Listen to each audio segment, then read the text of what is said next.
일주일째 쓰레기통 속에 방치된 바이올린. 진성의 손길이 쓰레기통 속 바이올린을 향합니다. 아무도 없잖아. 딱 한 번만이야. 진성의 연주가 저택에 울려 퍼집니다.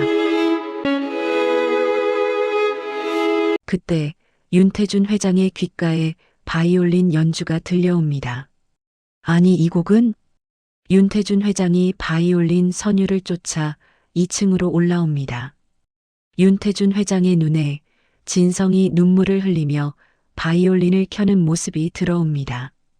진성을 보는 윤태준 회장의 두 눈이 눈에 띄게 파르르 떨려옵니다. 아니, 내가 어떻게 이 곡을?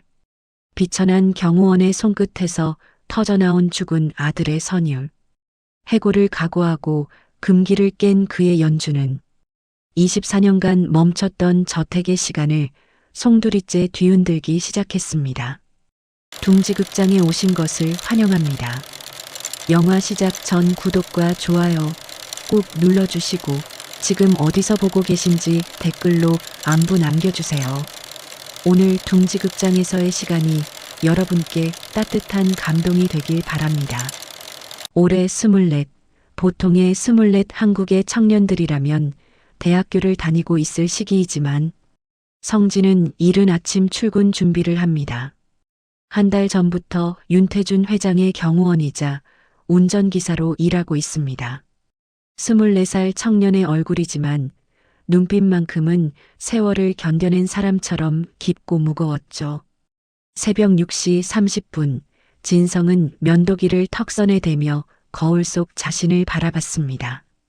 원룸 창밖으로는 아직 어둠이 가시지 않았고 낡은 옷장이 먼지 쌓인 바이올린 케이스만이 희미한 가로등 불빛을 받아 반짝였습니다. 엄마 지켜보고 계시죠? 진성은 작게 중얼거리며 빳빳하게 다려진 검은색 경호원 수트를 꺼냈습니다. 저택까지 가는 버스 안 진성은 가방 속 낡은 CD 케이스를 만지작거렸습니다. 5년 전 어머니가 마지막으로 쥐어준 것. 플라스틱 표면엔 유성펜으로 삐뚤빼뚤 적힌 글씨가 남아 있었죠. 진성아, 이 곡만은 잊지 마. 내 안에 흐르는 피야. 그때는 무슨 뜻인지 몰랐습니다. 어머니는 끝내 아버지가 누구인지 말해주지 않으셨으니까요. 오전 7시 저택 정문 앞. 진성은 경비실에 출입카드를 찍고 고개를 숙여 인사했습니다. 안녕하십니까? 묵직한 철문이 열리며 보이는 저택은 마치 시간이 멈춘 듯 고요했습니다. 정원의 나무들조차 숨을 죽인 듯 가만히 서 있었고 새소리마저 들어오지 못하는 것 같았죠. 이곳엔 84세의 윤태준 회장이 홀로 살고 있습니다. 정확히는 혼자가 아니지만 혼자나 다름없었습니다. 회장의 딸과 그 가족이 가끔 들르긴 하지만 그들의 관심사는 오로지 재산 상속뿐이었으니까요. 진성은 현관을 지나 복도를 걸으며 발소리를 최대한 죽였습니다. 회장은 소음을 싫어했습니다. 아니, 모든 사람을 싫어하는 것 같았죠. 24년 전 아들을 잃은 뒤 이 저택엔 웃음소리가 사라졌다고 했습니다. 그 이야기를 들었을 때 진성은 이유 모를 서늘함을 느꼈습니다. 어머니 역시 24년 전 무언가를 잃은 듯한 표정으로 살아오셨으니까요. 그날 오후 저택 거실에서 날카로운 목소리가 터져나왔습니다. 아버지, 준수는 음악적 재능이 없어요. 이제 더 이상 바이올린에 집착하지 마세요. 회장의 딸, 윤미숙 여사의 목소리였습니다. 그녀의 아들, 윤 회장의 손자 17소년이 바이올린을 내팽개치며 씩씩거리고 있었죠. 엄마, 저도 할 만큼 했어요. 아무리 연습해도 제자리라고요. 진성은 복도에서 차를 준비하다 그 광경을 목격했습니다. 윤미숙 여사는 한숨을 푹 내쉬며 수천만 원짜리 바이올린을 낚아챘습니다. 그리고 거침없이 복도 쓰레기통에 처박아 버렸죠. 됐어. 이제 그만하자. 쿵 하는 소리와 함께 명품 악기가 봉투 더미 사이로 처박혔습니다. 그 순간 회장의 눈빛이 차갑게 식어내렸습니다. 입술이 파르르 떨렸지만 회장은 아무 말도 하지 않았습니다. 그저 지팡이를 짚고 천천히 2층으로 올라갈 뿐이었죠. 진성은 그 뒷모습을 보며 가슴 한쪽이 먹먹해지는 걸 느꼈습니다. 그날 밤 진성은 회장의 지시로 서재 앞 복도에 대기하고 있었습니다. 회장이 서류 작업을 할 때면 항상 홀로 있길 원했고 진성은 문 밖에서 조용히 기다렸죠. 그런데 문틈 사이로 희미한 음악 소리가 흘러나왔습니다. 바이올린과 피아노의 이중주. 진성의 손끝이 미세하게 떨렸습니다. 그 선율 어디선가 들어본 것 같았습니다. 아니, 들어본 게 아니라 아는 곡이었습니다. 설마. 진성은 자신도 모르게 가방 속 CD 케이스를 만졌습니다. 어머니가 평생 그에게 가르쳐준 단 하나의 곡. 세상 어디에도 발표되지 않은 어머니와 단둘이만 아는 비밀의 선율. 그런데 지금 이 저택 서재에서 84세 노인이 그 곡을 듣고 있었습니다. 곡이 끝나갈 무렵 서재 안에서 낮은 흐느끼는 소리가 들려왔습니다. 진성은 숨을 죽였습니다. 윤태준 회장이 울고 있었습니다. 차갑고 권위적이기만 하던 그 노인이 음악을 들으며 혼자 눈물을 흘리고 있었던 겁니다. 진성의 심장이 불규칙하게 뛰기 시작했습니다. 해시태그 3-2 두 번째 복선 소름 돋는 습관들. 며칠 뒤 진성은 회장의 차량을 운전하며 백미러 너머로 회장의 얼굴을 힐끔 훔쳐봤습니다. 회장은 창밖을 바라보고 있었지만 그의 시선은 어딘가 먼 곳을 응시하고 있었죠. 진성. 예, 회장님. 자네 무슨 향수를 쓰나? 뜬금없는 질문에 진성은 당황했습니다. 아, 특별한 건 아니고 약국에서 산 저렴한 제품입니다. 회장의 눈빛이 흔들렸습니다. 라벤더 계열인가? 예, 맞습니다. 회장은 더 이상 묻지 않았습니다. 하지만 백미러 속 그의 표정은 묘하게 일그러져 있었습니다. 마치 오래된 상처를 건드린 사람처럼. 진성은 이상한 기분이 들었지만 곧 고개를 저었습니다. 그냥 우연이겠지. 다음 날 아침 진성은 정원에서 회장과 마주쳤습니다. 회장은 산책을 나온 참이었고 진성은 차량 점검을 하고 있었죠. 아침입니다, 회장님. 진성이 허리를 숙여 인사하자 회장은 지팡이를 짚은 채 천천히 고개를 끄덕였습니다. 그때였습니다. 진성이 무심코 입술을 잘근잘근 깨물며 차량 타이어를 확인하는 순간 회장의 발걸음이 멈췄습니다. 자네. 예. 집중할 때 입술을 무는 버릇이 있군. 진성은 어리둥절한 표정으로 회장을 올려다봤습니다. 아, 어릴 때부터 그랬습니다.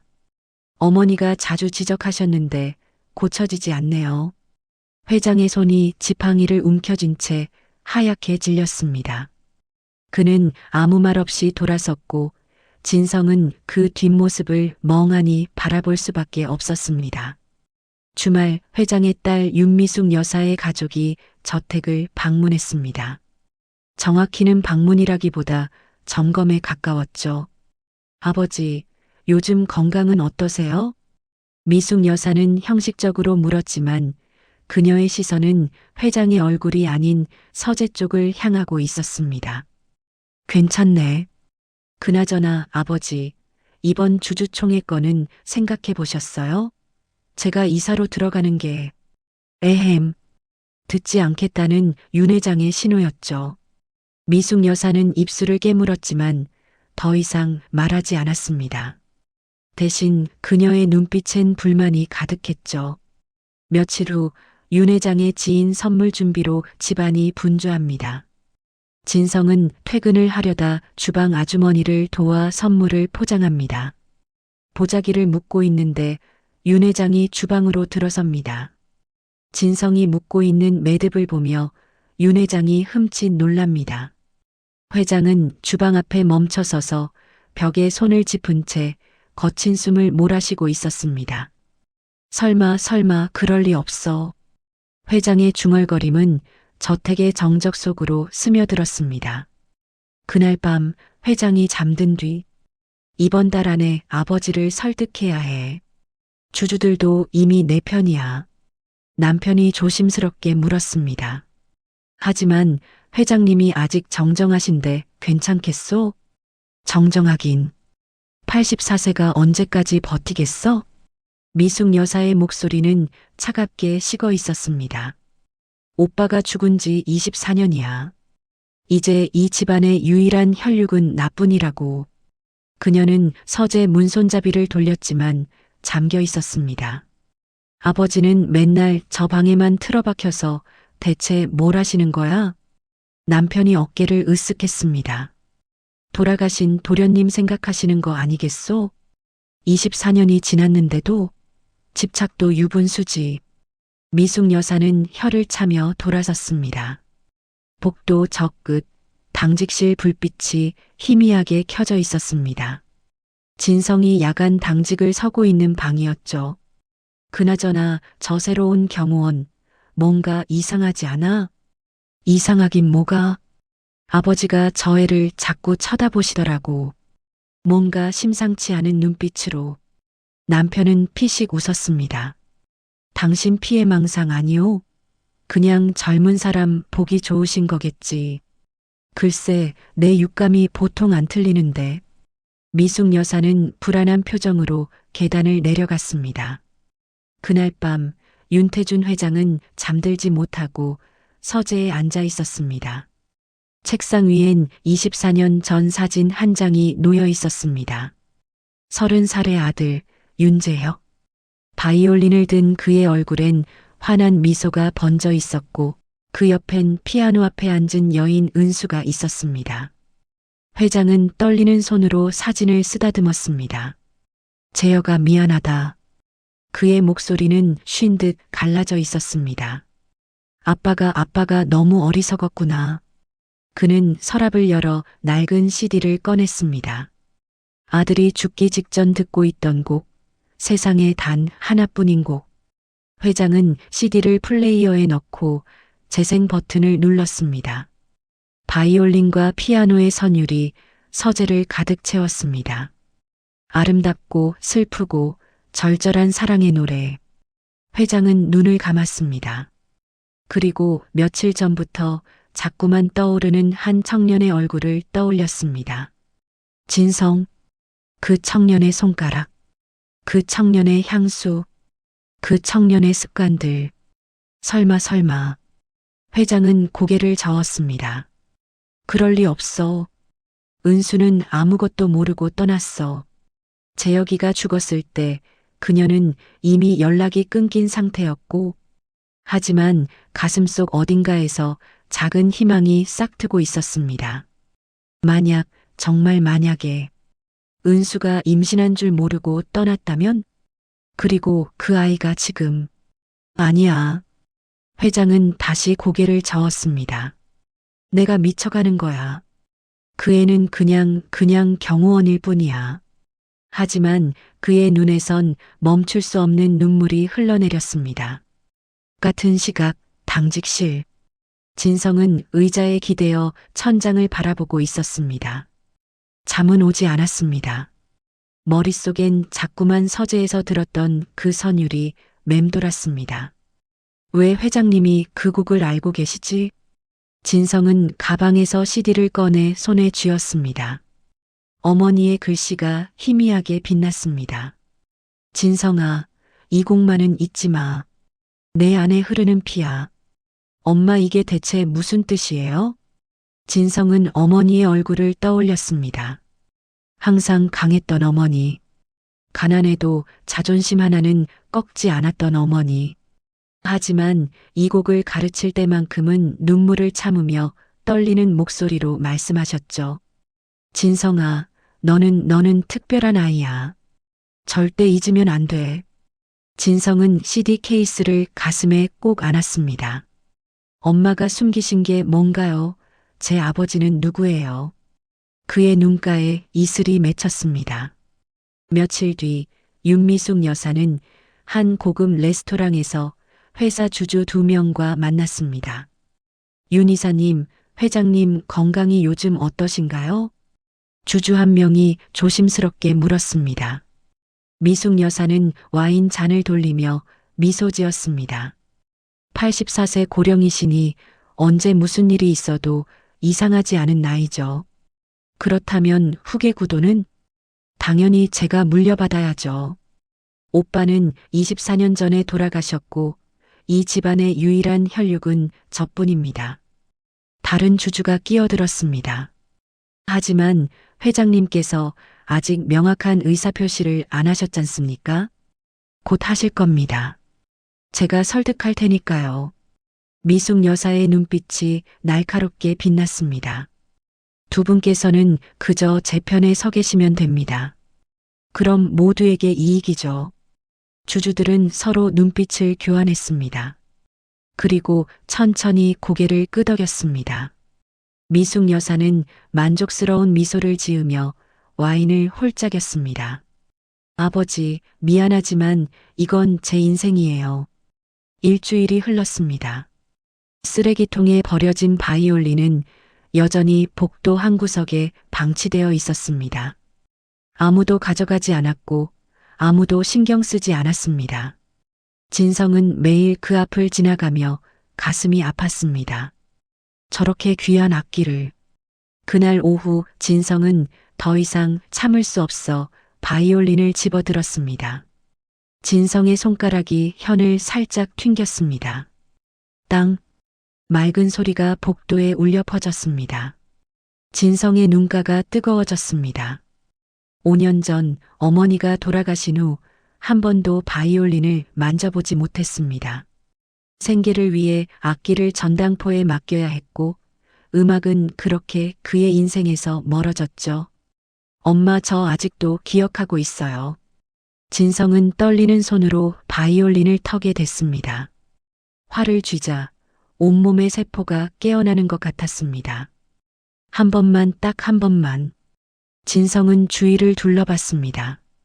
회장은 1층 서재에 계시고 다른 사람은 아무도 없었습니다.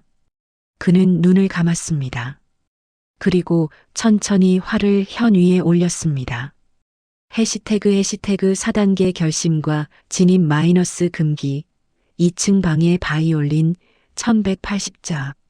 진성은 바이올린을 든 채 복도 끝으로 걸어갔습니다. 가장 조용한 곳 2층 게스트룸 앞.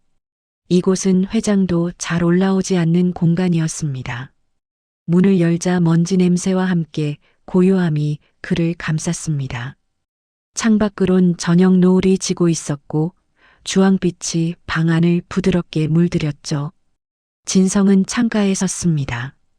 바이올린을 턱에 대는 순간 5년간 억눌렀던 모든 감정이 몰려왔습니다.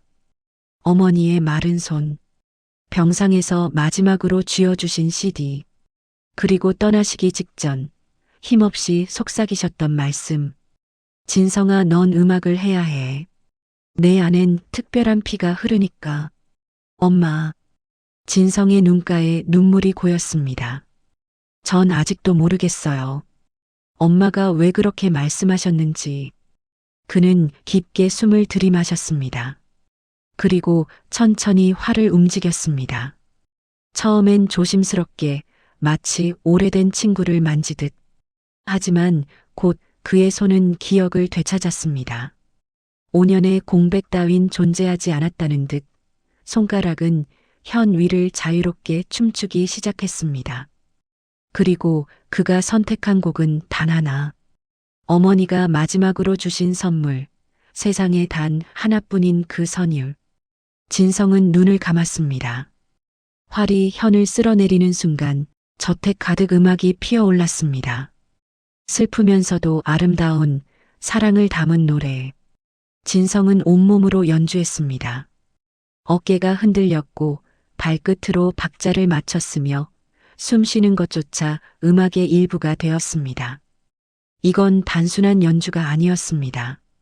5년간 억눌렀던 슬픔, 그리움, 외로움이 선율에 녹아들었습니다. 창밖의 노을이 점점 짙어졌습니다. 주황빛이 붉은빛으로 변하고 다시 보랏빛으로 물들어갔습니다. 하지만 진성은 멈추지 않았습니다. 곡은 절정으로 향했고 그의 온몸은 떨렸습니다. 땀이 이마를 타고 흘러내렸고 눈물이 뺨을 적셨습니다.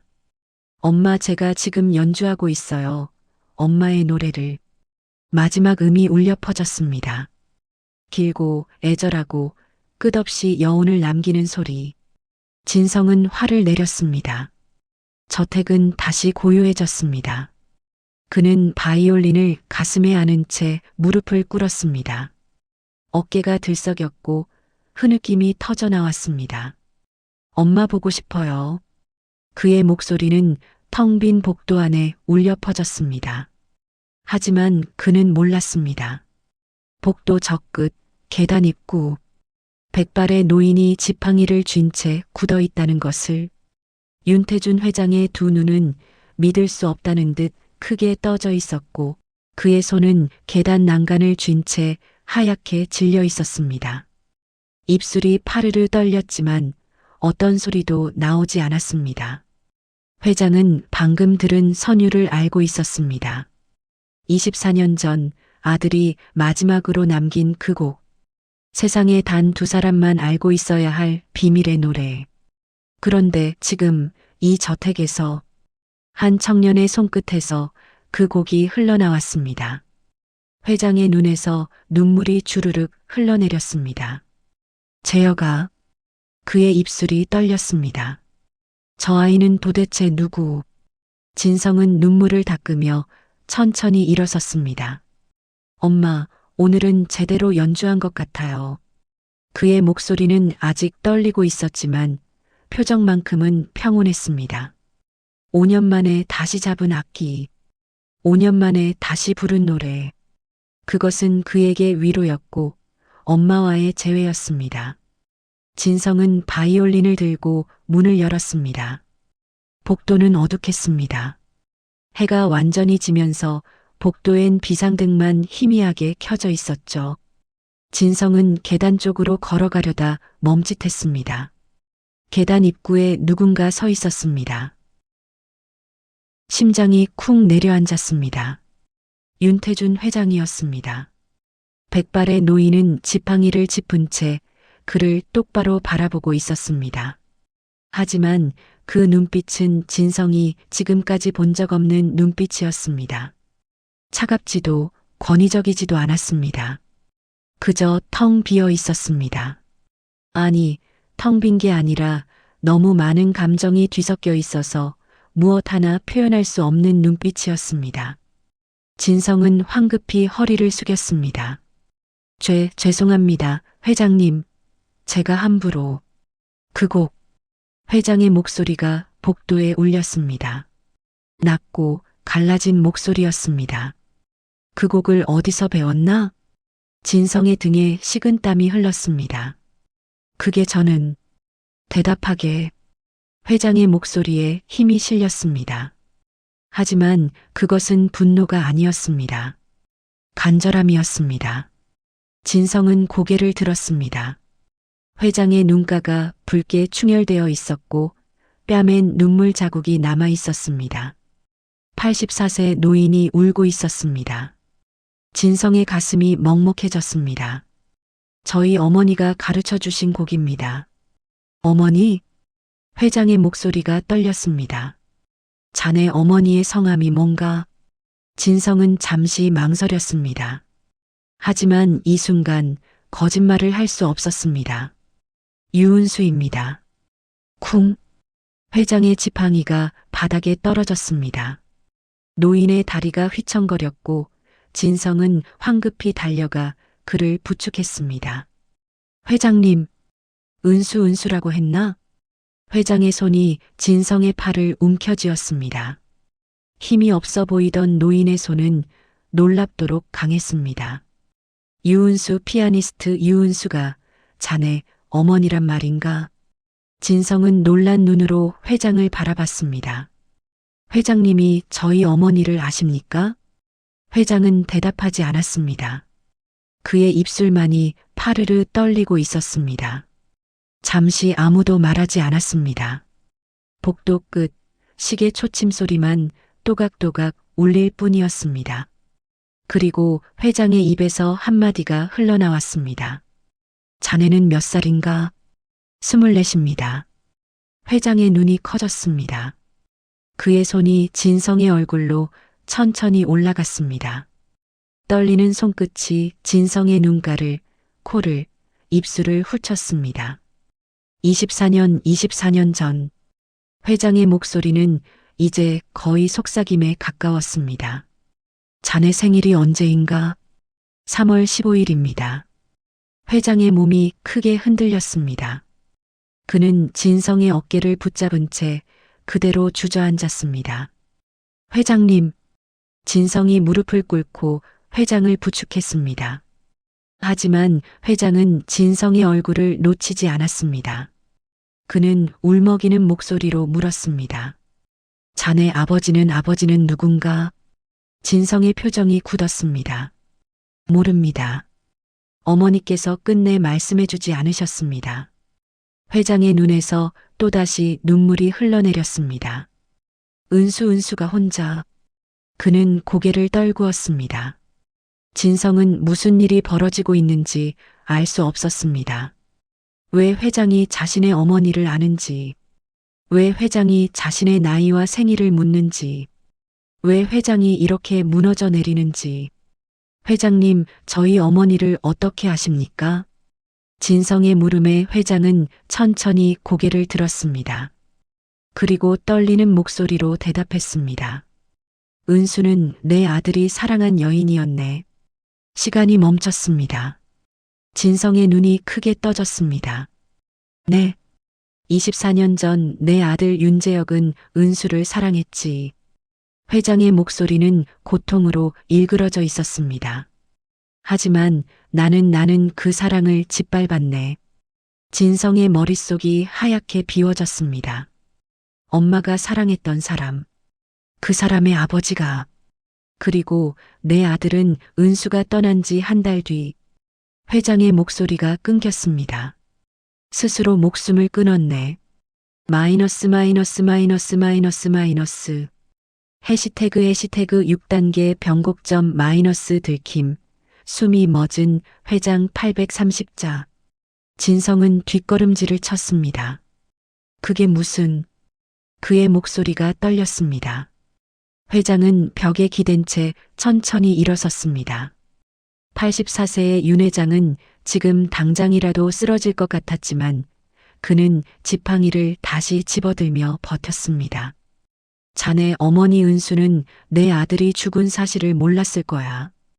회장의 눈빛이 허공을 응시했습니다.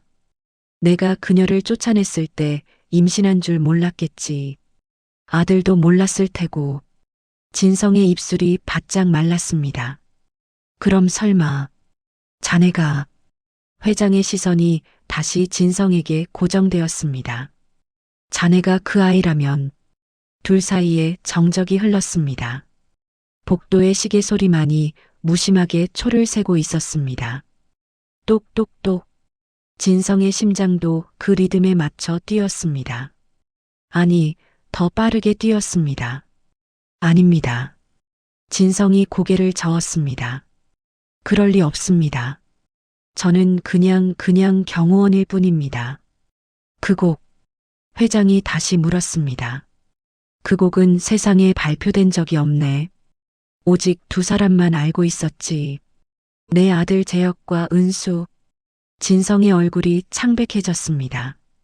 어머니는 그냥 옛날에 배운 곡이라고만 하셨습니다. 거짓말. 회장의 목소리가 날카로워졌습니다. 은수는 그 곡을 아무에게도 가르치지 않았을 거야. 그건 그들만의 비밀이었으니까. 회장은 주머니에서 낡은 CD를 꺼냈습니다. 진성의 눈이 커졌습니다. 그것은 자신이 가진 것과 똑같은 CD였습니다. 이건 내 아들이 마지막까지 듣던 곡이네.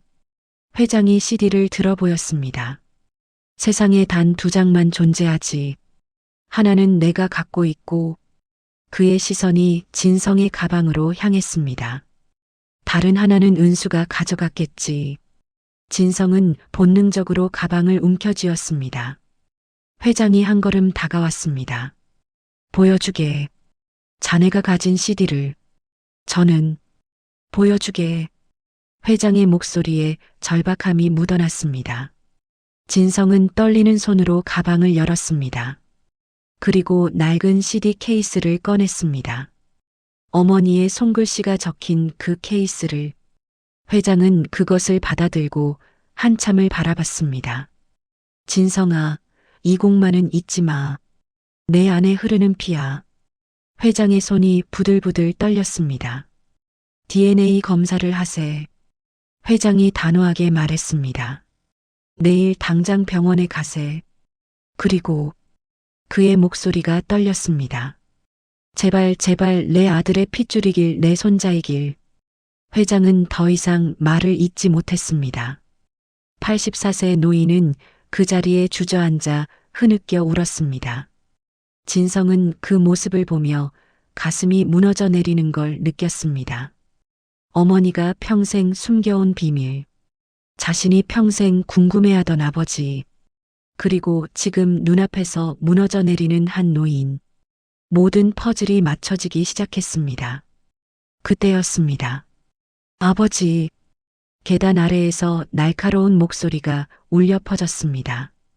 윤미숙 여사였습니다. 그녀는 남편과 함께 급히 계단을 올라왔습니다. 아버지, 무슨 일이세요? 왜 이렇게? 미숙 여사는 바닥에 주저앉아 흐느끼는 아버지를 보고 얼어붙었습니다. 그리고 그 옆에 서 있는 진성을 발견했죠. 너 내가 뭘 한 거야? 미숙 여사가 진성을 향해 소리쳤습니다.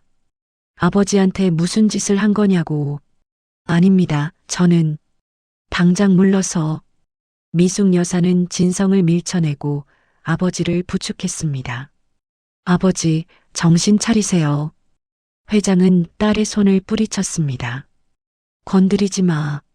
아버지, 저 애를 건드리지 말라고. 회장의 목소리는 떨렸지만 단호했습니다. 미숙 여사는 당황한 표정으로 진성을 다시 바라봤습니다. 아버지, 대체 무슨 일입니까? 저 경호원이 뭘 잘못한 겁니까? 잘못한 게 아니야.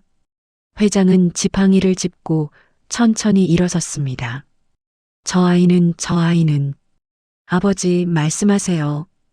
회장의 입술이 떨렸습니다. 하지만 쉽게 말이 나오지 않았습니다. 그때 미숙 여사의 남편이 바닥에 떨어진 CD 케이스를 주워들었습니다. 이게 뭡니까? 그는 케이스에 적힌 글씨를 읽었습니다. 진성아, 이 곡만은 잊지 마. 내 안에 흐르는 피야. 진성? 이 경호원 이름 아닙니까? 미숙 여사가 CD를 낚아챘습니다. 그녀의 얼굴이 굳어졌습니다. 이게 대체 무슨 뜻입니까? 내 안에 흐르는 피라니? 그녀의 시선이 아버지에게로 향했습니다.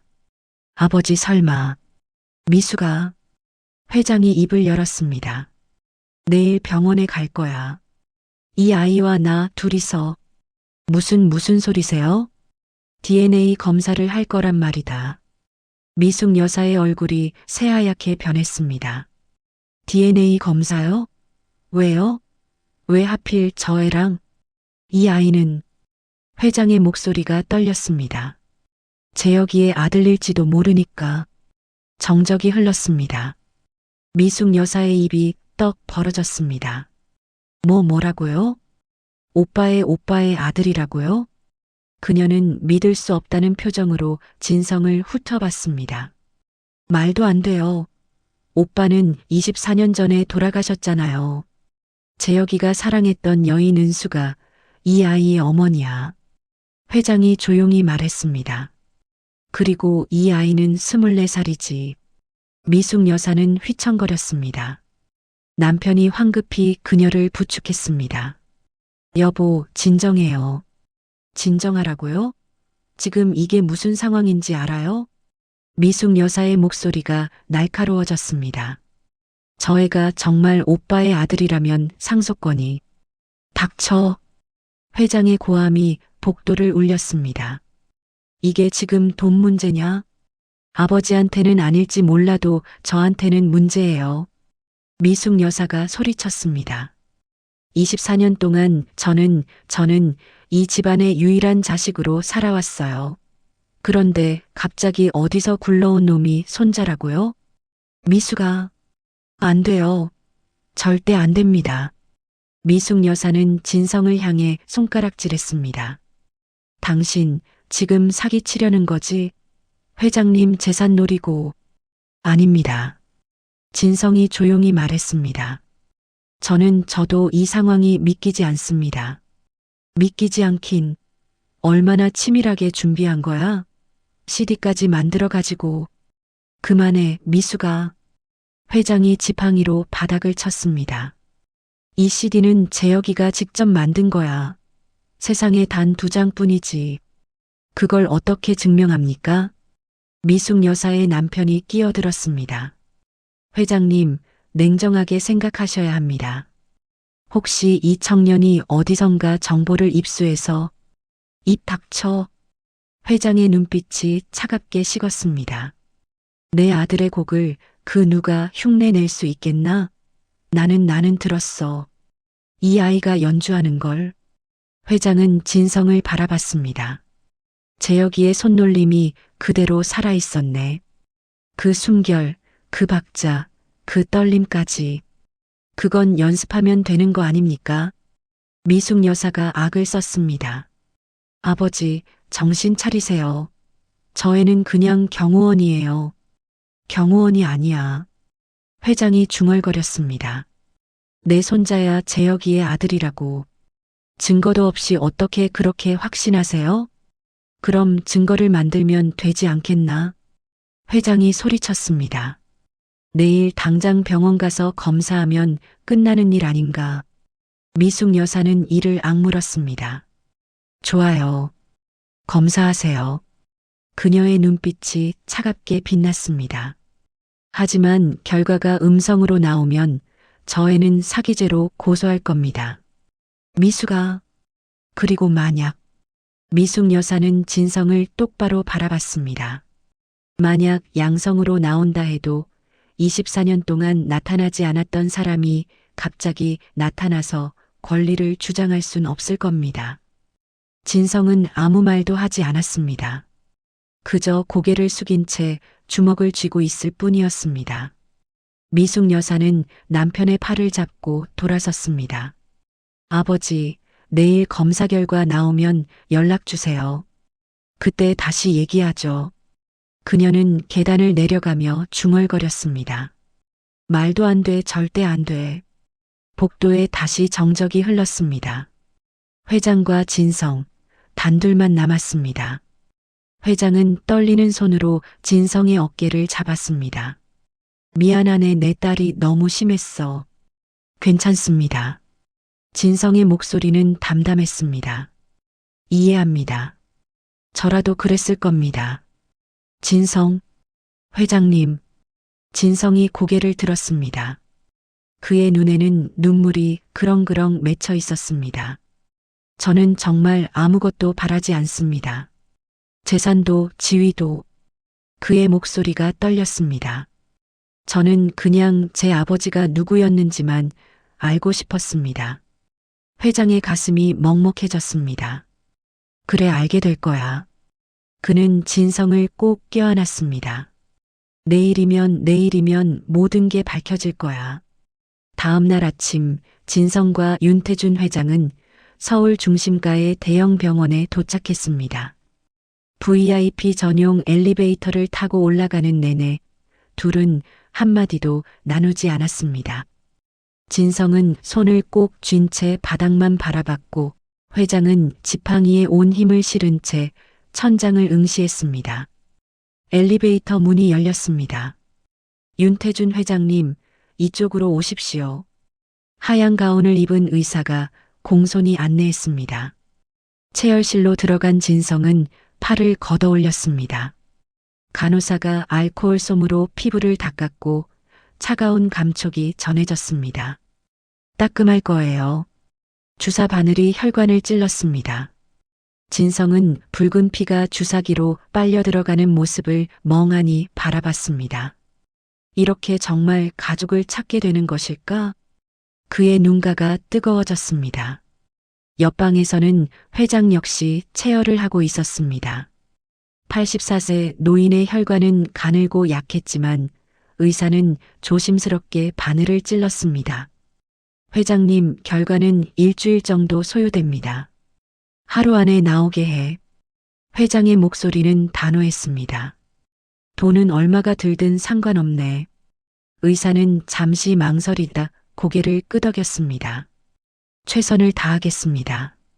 저택으로 돌아오는 차 안. 진성은 운전대를 잡았지만 손이 떨려 제대로 핸들을 돌릴 수 없었습니다.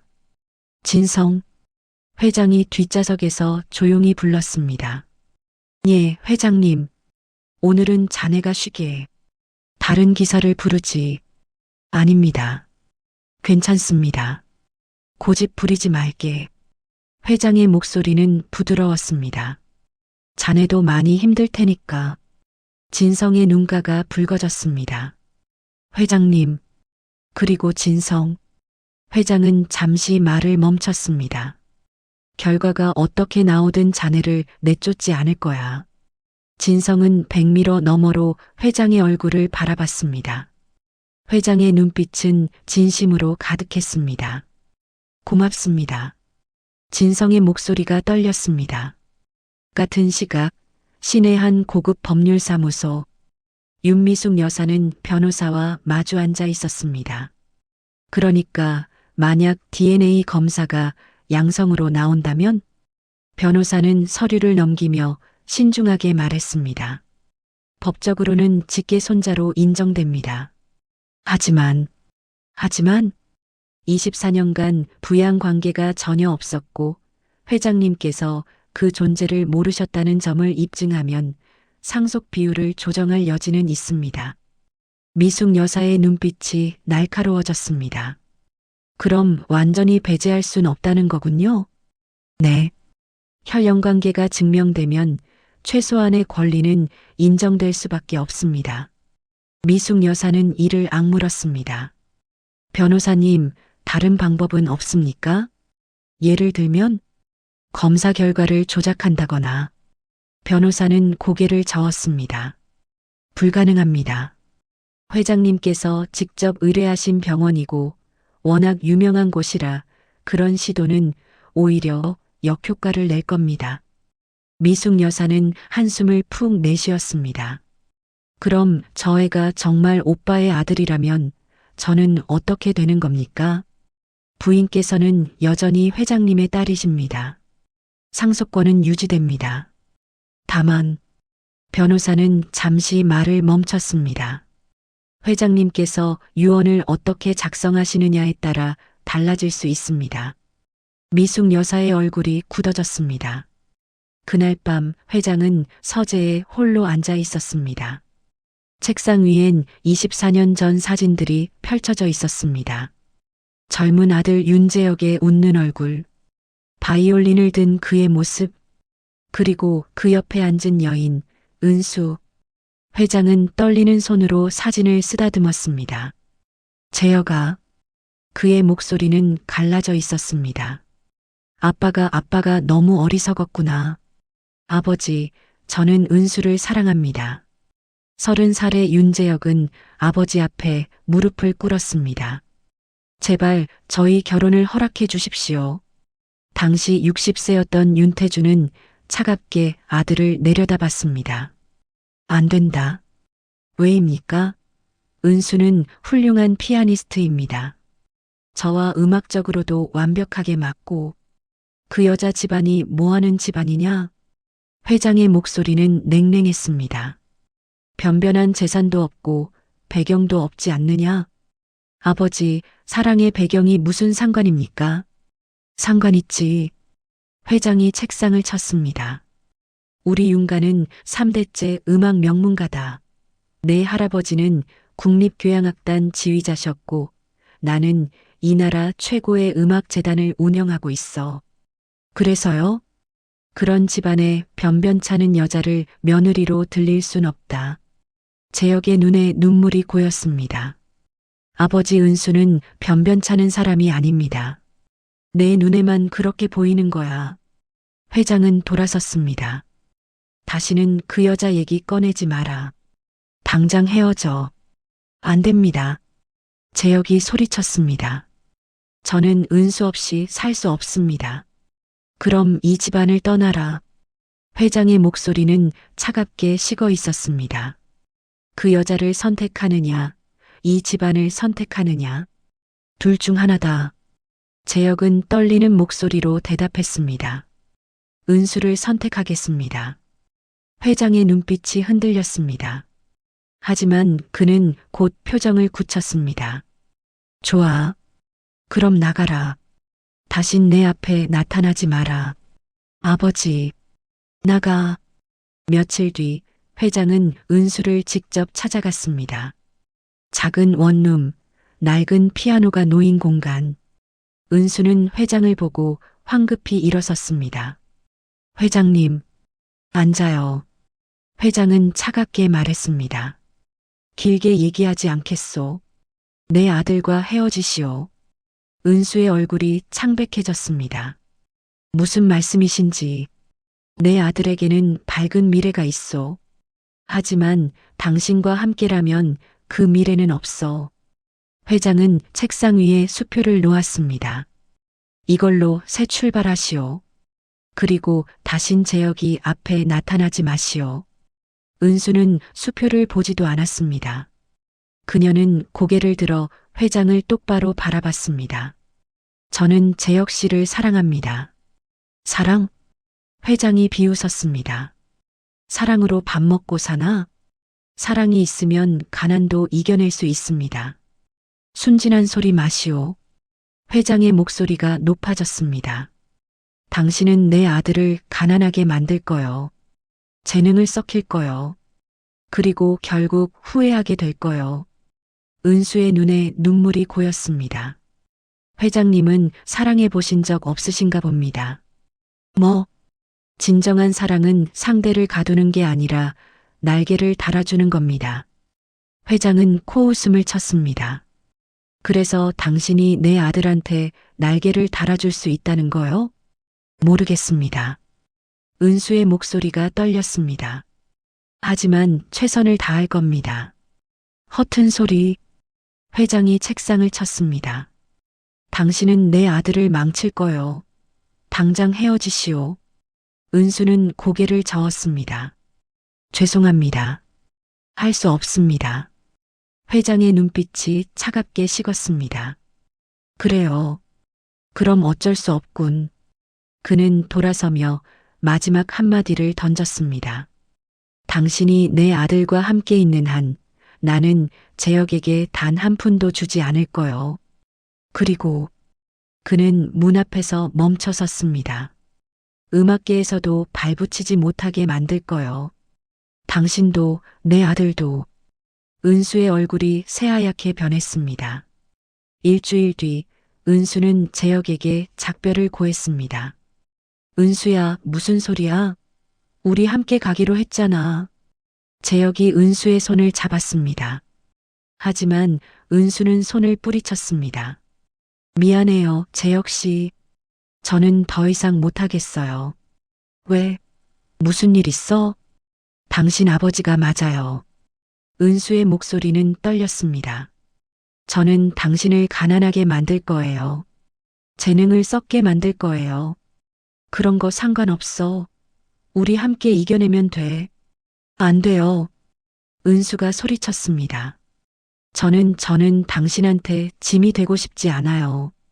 은수야. 미안해요, 재혁 씨. 은수는 눈물을 닦으며 돌아섰습니다. 부디 훌륭한 바이올리니스트가 되세요. 그리고 저를 잊어주세요. 은수야, 은수야. 재혁이 그녀를 붙잡으려 했지만 은수는 뒤돌아보지 않고 떠났습니다. 그녀는 몰랐습니다. 자신의 뱃속에 새 생명이 자라고 있다는 것을. 한 달 뒤 윤재혁은 자신의 방에서 숨진 채 발견되었습니다. 책상 위엔 단 한 줄의 유서가 놓여 있었습니다. 아버지, 죄송해요. 은수 없이는 못 살겠어요. 그리고 그의 손에는 CD 플레이어가 쥐어져 있었습니다. 플레이어 안에는 은수와 함께 만든 마지막 곡이 담긴 CD가 들어 있었습니다. 회장은 사진을 내려놓으며 흐느꼈습니다. 내가 죽였어, 내 손으로. 그의 눈에서 끊임없이 눈물이 흘러내렸습니다. 재혁아, 미안하다, 정말 미안하다. 똑똑. 문 두드리는 소리가 들렸습니다. 회장님, 진성입니다. 회장은 황급히 눈물을 닦았습니다. 들어오게. 문이 열리고 진성이 들어왔습니다. 그는 쟁반에 따뜻한 차를 담아왔습니다. 편히 쉬셔야 하는데 불이 켜져 있어서 차를 준비했습니다. 고맙네. 진성은 차를 내려놓으며 책상 위 사진들을 발견했습니다. 그리고 그중 한 장에 시선이 멈췄습니다. 젊은 남자와 여자가 함께 웃고 있는 사진. 이분이. 진성의 목소리가 떨렸습니다. 이분이 제 어머니 맞습니까? 회장은 천천히 고개를 끄덕였습니다. 그래, 은수야. 진성은 사진을 집어들고 한참을 바라봤습니다. 젊은 시절 어머니의 모습. 그는 한 번도 본 적 없는 밝은 미소였습니다. 어머니가 이렇게 웃으신 적이 있었구나. 그의 눈에서 눈물이 떨어졌습니다. 진성. 회장이 조용히 불렀습니다. 앉게. 내가 할 얘기가 있네. 진성은 의자에 앉았습니다. 회장은 깊은 숨을 들이마셨습니다. 자네 어머니는 훌륭한 사람이었네. 예. 하지만 나는 그녀를 너무 모질게 대했어. 회장의 목소리가 떨렸습니다. 내 자존심 때문에, 내 어리석은 고집 때문에 두 사람을 갈라놨지. 진성은 아무 말 없이 들었습니다. 그리고 내 아들은 은수를 잃은 절망에 스스로 목숨을 끊었어. 회장의 눈에서 눈물이 흘렀습니다. 은수가 떠난 지 딱 한 달 뒤였네. 진성의 주먹이 떨렸습니다. 그럼 어머니는? 은수는 재혁이 죽은 사실을 몰랐을 거야. 회장이 고개를 저었습니다. 그녀는 이미 연락을 끊었고 나도 그녀를 찾지 않았거든. 왜입니까? 진성의 목소리에 분노가 묻어났습니다. 왜 어머니한테 알리지 않으신 겁니까? 나도 몰랐네. 회장은 고개를 떨구었습니다. 은수가 임신한 줄 자네가 태어날 줄. 진성은 이를 악물었습니다. 어머니는 평생 혼자 저를 키우셨습니다. 가난했습니다. 진성의 목소리가 갈라졌습니다. 하지만 어머니는 절대 포기하지 않으셨어요. 저한테 바이올린을 가르치시면서. 그는 눈물을 닦았습니다. 너는 특별한 아이야. 내 안엔 특별한 피가 흐르니까라고 하셨어요. 회장의 가슴이 찢어지는 것 같았습니다. 은수. 어머니는 끝까지 회장님을 아니 제 아버지의 가족을 찾지 않으셨습니다. 진성이 회장을 똑바로 바라봤습니다. 자존심 때문이었을까요? 아니면 그의 목소리가 떨렸습니다. 저를 지키기 위해서였을까요? 회장은 대답할 수 없었습니다. 사흘 뒤 병원에서 전화가 왔습니다. 회장님, 검사 결과가 나왔습니다. 회장의 손이 떨렸습니다. 말해보게. 99.9% 일치합니다. 유진성 씨는 회장님의 친손자가 확실합니다. 전화기가 회장의 손에서 떨어졌습니다. 회장님? 회장님? 전화기 너머로 의사의 목소리가 들렸지만 회장은 듣지 못했습니다. 그는 그 자리에 주저앉아 흐느꼈습니다. 재혁아. 복도에서 이 광경을 목격한 진성이 황급히 달려왔습니다. 회장님. 진성아. 회장은 진성을 꼭 껴안았습니다. 내 손자야, 정말 내 손자였어. 진성의 눈에서도 눈물이 흘러내렸습니다. 할아버지. 그 단어가 입 밖으로 나오는 순간 두 사람은 24년의 세월을 뛰어넘어 하나가 되었습니다. 같은 날 오후 미숙 여사는 병원 보고서를 받아들고 굳어 있었습니다. 말도 안 돼. 그녀의 손이 부들부들 떨렸습니다. 정말 오빠의 아들이라고? 옆에 있던 남편이 조심스럽게 물었습니다. 여보, 이제 어떻게 할 거요? 어떻게 하긴. 미숙 여사는 이를 악물었습니다. 포기할 순 없어. 절대로. 하지만 DNA 검사까지 나왔는데 혈연관계가 있다고 해서 상속권이 자동으로 생기는 건 아니야. 미숙 여사의 눈빛이 날카로워졌습니다. 24년간 부양한 적도 없고 아버지도 그 존재를 모르셨잖아. 변호사가 뭐라고 했어? 조정할 여지가 있다고. 그리고 미숙 여사는 창밖을 바라봤습니다. 아버지가 유언장을 새로 쓰시기 전에 뭔가 해야 해. 남편의 얼굴이 굳어졌습니다. 여보, 설마. 걱정 마. 합법적으로 할 거야. 미숙 여사는 핸드폰을 꺼냈습니다. 하지만 저 애가 이 집안에 발붙이지 못하게는 만들 수 있어. 일주일 뒤 윤태준 회장은 저택 거실에 가족들을 모두 불러 모았습니다. 딸 윤미숙 여사와 그녀의 남편, 그리고 아들까지. 진성은 회장의 옆에 서 있었습니다. 더 이상 경호원 수투가 아닌 단정한 정장 차림이었습니다. 다들 모였군. 회장은 지팡이를 짚고 천천히 입을 열었습니다. 오늘 이 자리를 마련한 이유는 중요한 발표가 있어서네. 미숙 여사는 팔짱을 낀 채 차갑게 아버지를 바라봤습니다. 회장은 진성의 어깨에 손을 올렸습니다.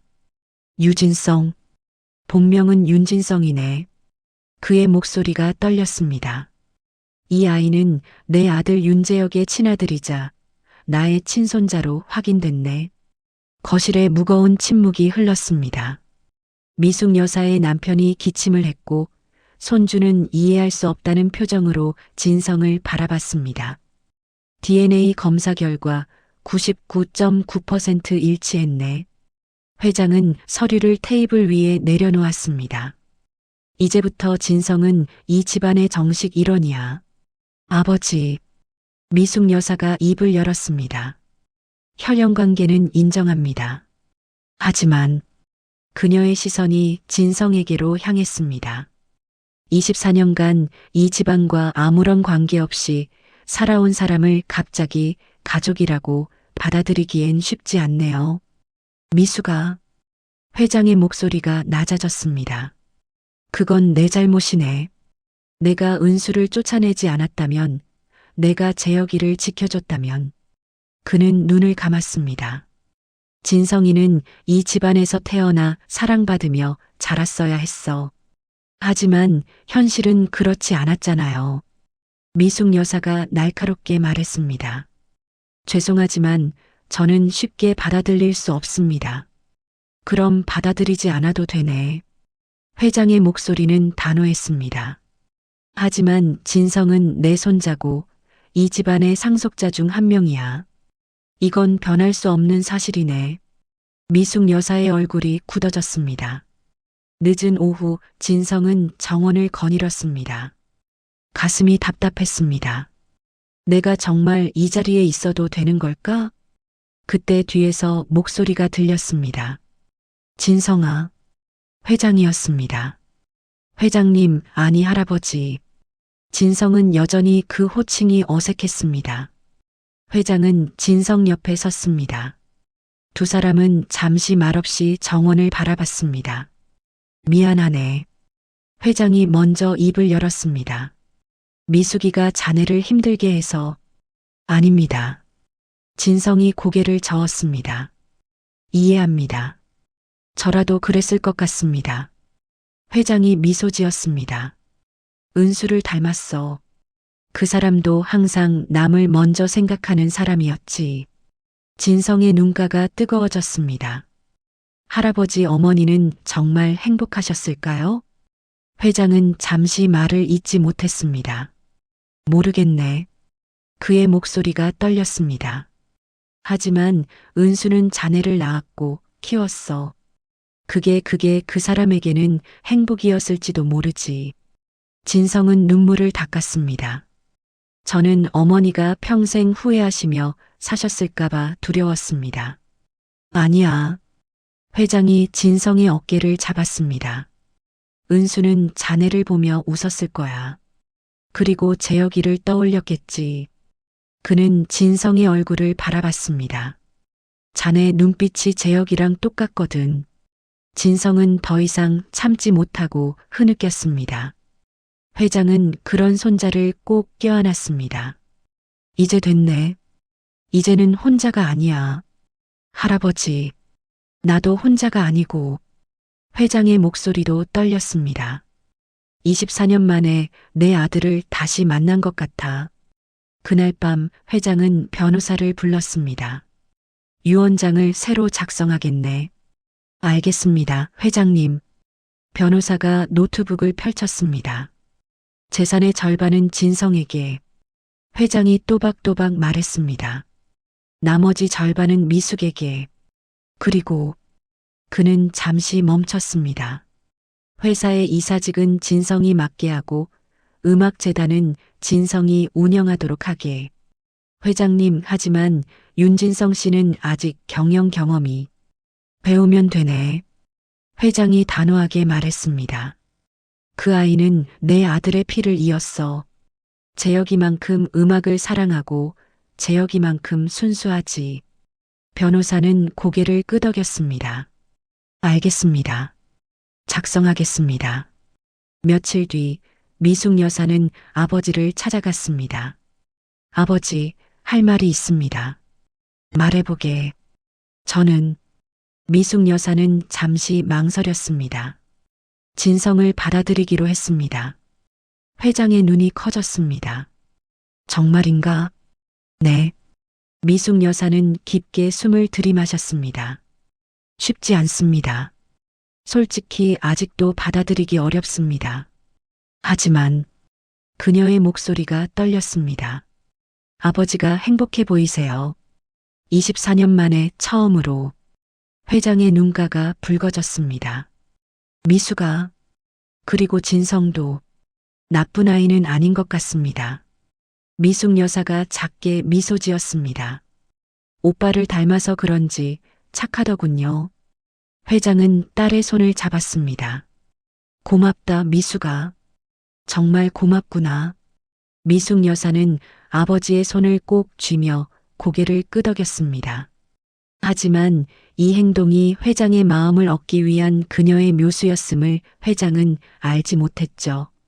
그녀는 재산과 회사를 진성에게 절대 양보할 수 없었으니까요. 그날 밤 미숙 여사는 남편과 함께 변호사를 만났습니다. 그래서 방법이 있습니까? 미숙 여사가 조급하게 물었습니다. 변호사는 서류를 펼치며 신중하게 말했습니다. 회장님께서 유언장을 작성하시기 전에 선제적으로 움직여야 합니다. 어떻게요? 회사 주주들을 먼저 설득하십시오. 부인께서 이사로 들어가시고 실질적 경영권을 확보하는 겁니다. 변호사가 덧붙였습니다. 그리고 진성 씨가 경영에 무능하다는 인상을 심어주십시오.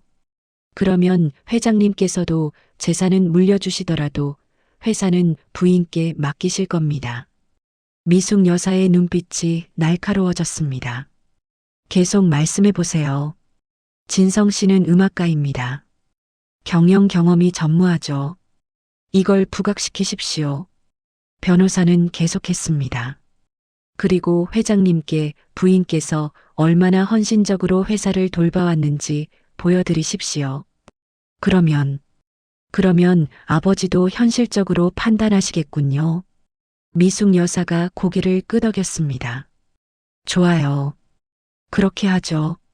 다음 주 미숙 여사는 회사 주주회의에 참석했습니다. 여러분, 회장님의 건강이 좋지 않으십니다. 그녀는 차분하게 말했습니다. 후계 구도를 명확히 할 필요가 있습니다. 한 주주가 물었습니다. 그런데 회장님의 손자가 나타났다던데요? 네, 맞습니다. 미숙 여사는 미소 지었습니다. 하지만 그 친구는 음악가입니다. 경영은 한 번도 해본 적이 없죠. 다른 주주가 고개를 끄덕였습니다. 그렇다면 부인께서 회사를 맡으시는 게 맞겠네요. 저 역시 그렇게 생각합니다. 미숙 여사가 서류를 꺼냈습니다. 제가 준비한 경영 계획서입니다. 검토해 주시기 바랍니다. 주주들은 서류를 넘기며 고개를 끄덕였습니다. 한편 미숙 여사는 회장에게도 조심스럽게 말을 꺼냈습니다. 아버지, 진성이는 정말 훌륭한 바이올리니스트입니다. 그래, 재혁이를 닮았어. 회장이 흐뭇하게 웃었습니다. 하지만 아버지, 미숙 여사가 신중하게 말을 이었습니다. 경영은 다른 문제입니다. 진성이는 음악을 정식으로 배우는 것이 좋을 것이라 생각합니다. 회장은 잠시 말이 없었습니다. 회사는 제가 맡겠습니다. 그리고 진성이는 음악재단을 맡아 아버지의 뒤를 이어가는 거죠. 미숙 여사는 부드럽게 웃었습니다. 그게 모두에게 좋지 않을까요? 회장은 창밖을 바라보며 깊은 생각에 잠겼습니다. 며칠 뒤 회장은 진성을 회사에 데려갔습니다. 진성아, 회사 업무를 조금씩 배워야 하네. 네, 할아버지. 진성은 긴장한 표정으로 회의실에 들어갔습니다. 임원들 앞에서 회장이 소개했습니다. 이 아이가 내 손자 윤진성이야. 앞으로 회사 일을 배울 거네. 임원들은 박수를 쳤지만 눈빛은 회의적이었습니다. 회의가 시작되고 진성은 재무제표와 경영 보고서를 보며 당황했습니다. 이게 다 무슨 말이지? 용어도 생소했고 숫자도 복잡했습니다. 임원 한 명이 물었습니다. 윤진성 씨, 이번 분기 영업이익률에 대해 어떻게 생각하십니까? 그게... 진성은 말을 잇지 못했습니다. 미숙 여사가 부드럽게 끼어들었습니다. 진성이는 아직 배우는 단계니까요. 제가 설명드리겠습니다. 그녀는 능숙하게 재무 상황을 설명했고 임원들은 고개를 끄덕였습니다. 회의가 끝난 뒤 회장은 진성에게 물었습니다. 어떤가? 어렵지? 네, 할아버지. 제가 너무 부족한 것 같습니다. 진성은 솔직하게 대답했습니다. 회장은 손자의 어깨를 토닥였습니다. 괜찮아. 천천히 배우면 돼. 하지만 회장의 마음속엔 고민이 싹트기 시작했습니다. 진성이는 정말 음악가야. 경영보다는 음악이 어울리지 않나? 한 달 뒤 회장은 변호사를 다시 불렀습니다. 유언장을 수정하겠네. 어떻게 수정하시겠습니까? 재산의 70%는 미숙에게, 30%는 진성에게. 회장이 천천히 말했습니다. 미숙이는 이 집안을 24년간 지켜왔네. 그리고 회사 경영에도 능하고. 변호사가 받아 적었습니다. 그리고 회사는 미숙이 맡게 하게. 회장이 덧붙였습니다. 하지만 음악재단은 진성이가 맡아. 그게 재혁이가 하던 일이기도 하고 진성이에게도 맞는 자리야. 알겠습니다. 그날 저녁 회장은 진성을 아들 재혁의 방으로 데려갔습니다. 여기가. 회장은 떨리는 손으로 문을 열었습니다. 자네 아버지의 방이야. 문이 열리자 먼지 냄새와 함께 오래된 공기가 흘러나왔습니다. 방 안엔 바이올린 케이스, 악보들, 그리고 사진들이 그대로 남아 있었습니다. 진성은 천천히 방 안으로 들어갔습니다. 벽에 걸린 사진 속 바이올린을 든 젊은 남자가 웃고 있었습니다. 이분이 제 아버지이신가요? 진성은 사진 앞에 섰습니다. 회장이 뒤에서 말했습니다. 그래, 내 아버지야. 이렇게 보니 둘이 제법 닮았구나.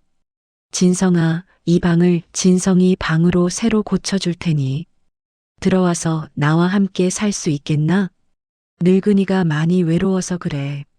진성의 눈에서 눈물이 흘러내렸습니다. 할아버지, 저도 어머니 돌아가시고 혼자 외롭게 지냈어요. 함께 지내요, 우리. 회장은 손자의 어깨를 토닥였습니다. 두 사람은 그렇게 한참을 서 있었습니다. 3개월 후 저택의 정원에 봄이 찾아왔습니다. 겨울 내내 앙상했던 나뭇가지마다 연두빛 잎이 돋아났고 화단엔 노란 개나리와 분홍 벚꽃이 만개했습니다. 진성은 2층 발코니에서 그 광경을 바라보며 바이올린을 들었습니다. 아버지가 평생 사용했던 그 바이올린. 24년간 케이스 속에 갇혀있던 악기는 이제 다시 노래하기 시작했습니다. 진성은 활을 들어 올렸습니다. 그리고 어머니가 가르쳐준 그 곡, 아버지와 어머니가 함께 만든 사랑의 노래를 연주하기 시작했습니다. 선율이 정원으로 흘러내렸습니다. 바람이 그 소리를 타고 나뭇잎 사이로 스며들었고 새들이 가지 위에 앉아 귀를 기울였습니다. 1층 거실. 회장은 창가에 앉아 그 연주를 듣고 있었습니다. 그의 무릎 위엔 24년 전 아들이 남긴 악보가 펼쳐져 있었습니다. 눈을 감은 회장의 얼굴엔 평온한 미소가 번져 있었습니다. 제어가 들리니? 그는 작게 속삭였습니다. 내 아들이 연주하고 있어.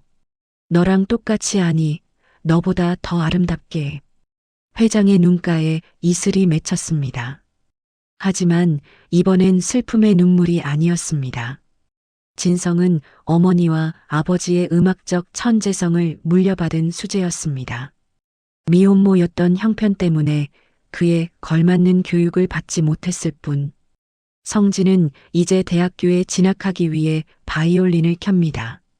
일주일 뒤 서울예술이전당 콘서트홀. 윤태준 회장이 운영하는 음악재단의 정기 연주회가 열리는 날이었습니다. 객석은 만석이었습니다. 재단 관계자들, 음악계 인사들, 그리고 기자들까지 모두가 한 가지 소문을 듣고 모여들었습니다. 윤 회장의 손자가 무대에 선다는 소문. 24년 만에 밝혀진 윤재혁의 아들이 정기 연주회의 축하 무대를 한다는 소식에 음악계의 관심이 집중되고 있었습니다. 무대 뒤 대기실. 진성은 거울을 보며 넥타이를 매만졌습니다. 손이 떨렸습니다. 똑똑. 문이 열리며 회장이 들어왔습니다. 긴장되나? 네, 조금. 회장은 손자에게 다가가 넥타이를 바로 잡아주었습니다. 괜찮아. 자네 안엔 재혁이의 피가 흐르고 은수의 혼이 깃들어 있어. 그는 진성의 어깨를 토닥였습니다. 그냥 내 마음이 가는 대로 연주하게. 그게 음악이야. 네, 할아버지. 회장은 품에서 작은 상자를 꺼냈습니다. 이걸 자네에게 주고 싶구나. 진성이 상자를 열자 은빛 커프스 버튼이 들어 있었습니다. 이건 자네 아버지가 첫 무대에 섰을 때 내가 선물한 거야. 회장의 목소리가 떨렸습니다. 이제 자네가 물려받게. 진성의 눈에 눈물이 고였습니다. 감사합니다. 그는 조심스럽게 커프스 버튼을 셔츠에 채웠습니다. 회장은 손자를 한 번 더 껴안았습니다. 자랑스럽다, 진성아. 무대 막이 올랐습니다. 조명이 켜지고 객석의 박수 소리가 울려 퍼졌습니다. 진성은 깊게 숨을 들이마시며 무대 중앙으로 걸어나갔습니다. 바이올린을 든 그의 모습에 객석이 조용해졌습니다. 누군가 속삭였습니다. 정말 재혁 선생님을 닮았네. 손가락 모양까지 똑같아. 진성은 바이올린을 턱에 댔습니다. 활을 들어 올리는 순간 모든 잡념이 사라졌습니다. 그리고 첫 음이 울려 퍼졌습니다. 객석은 숨을 죽였습니다. 24년 만에 되살아난 윤재혁의 선율. 아니, 윤재혁과 유은수가 함께 만든 사랑의 노래. 진성은 눈을 감고 연주했습니다. 손가락이 현 위를 춤추었고 활은 마치 살아있는 생명체처럼 움직였습니다. 객석 첫 줄 회장은 두 손을 꼭 쥔 채 손자를 바라보고 있었습니다. 그의 옆엔 윤미숙 여사도 앉아 있었습니다. 그녀 역시 눈가를 붉히며 연주를 듣고 있었죠. 오빠가 돌아온 것 같아. 곡이 절정에 이르렀습니다. 진성의 온몸에서 땀이 흘러내렸고 표정은 고통스러울 만큼 집중되어 있었습니다. 하지만 그 얼굴엔 동시에 환희가 넘쳐 흘렀습니다. 이것이 음악이었습니다. 어머니가 평생 그에게 가르쳐 준 것. 아버지가 목숨을 걸고 지키려 했던 것. 마지막 음이 홀을 가득 채웠습니다. 길고 애절하고 아름다운 여운. 진성은 활을 천천히 내렸습니다. 잠시 정적이 흘렀습니다. 그리고 우레와 같은 박수가 터져 나왔습니다. 객석 전체가 일어나 기립박수를 보냈습니다. 브라보, 브라보. 환호성이 울려 퍼졌습니다. 진성은 객석을 바라보며 깊게 인사했습니다. 그리고 할아버지와 눈이 마주쳤습니다. 회장은 눈물을 흘리며 박수를 치고 있었습니다. 진성은 미소 지었습니다. 엄마 아빠 보고 계시죠? 연주의 무대 위에서 재혁과 은수 그리고 아들 성진, 세 사람이 하나가 되었습니다.